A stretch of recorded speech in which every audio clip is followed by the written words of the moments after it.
Para अध्यक्ष महोदय, अभी अभी जो प्रस्ताव हम लोगों के सामने इस सदन में रखा गया वह सचमुच में एक विचारणीय विषय है। आज हमारे देश की हालात किसी से छिपी नहीं। हर आदमी जानता है कि देश के कई भागों में वर्षा नहीं हुई। इसके कारण देश के कई हिस्सों में, जिनमें कि बिहार प्रमुख है, अकाल जैसी स्थिति पैदा हो गई है। चाहे हम इस बात से कितना भी इनकार क्यों ना करें कि अभी तक भूख से किसी आदमी की मृत्यु नहीं हुई है, लेकिन यह बिल्कुल ठीक है कि अब ऐसी स्थिति होने में कोई कसर नहीं रह गई है। आप यह समझ लीजिए कि किसी दिन भी आपको ऐसा अवसर मिल सकता है कि अमुक स्थान में भूख से इतने आदमियों की मृत्यु हो गई और इतने पशु समाप्त हो गए।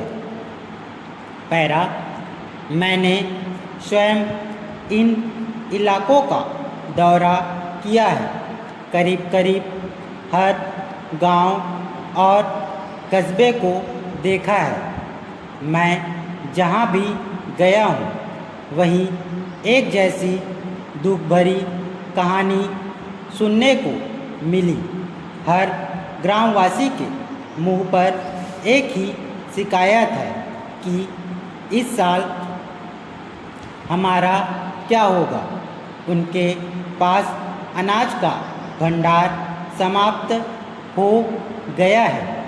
पशुओं के चारे की व्यवस्था नहीं है और सरकार द्वारा कोई उचित प्रबंध अभी तक नहीं हुआ। बेशक सस्ते गल्ले की बहुत सारी दुकानें खोलकर सरकार ने इस दिशा में एक सराहनीय कदम उठाया है, किंतु यह दुकानें अभी बहुत कम संख्या में है और गांवों से बहुत दूर दूर भी है।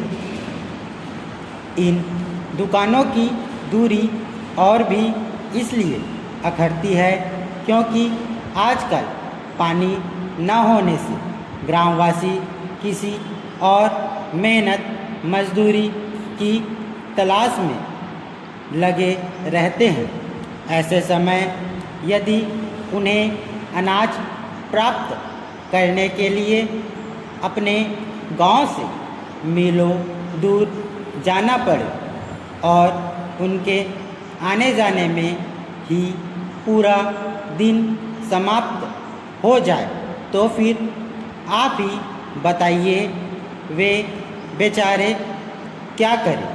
इसलिए जहां हम एक ओर यह ध्यान दे रहे हैं कि सस्ते अनाज की दुकानें खोली जाए, वहां दूसरी ओर यह भी आवश्यक है कि इन दुकानों की दूरी 1-2 मील से अधिक ना हो। भले ही इसके लिए हमें कुछ अधिक दुकानें खोलनी पड़े, यह एक बहुत ही आवश्यक बात है और हमें इसका ध्यान रखना चाहिए।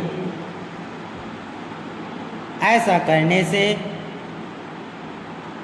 हो सकता है कि कुछ अधिक खर्च भी हो, लेकिन ऐसा ना करने से काम ना चलेगा। स्टॉप।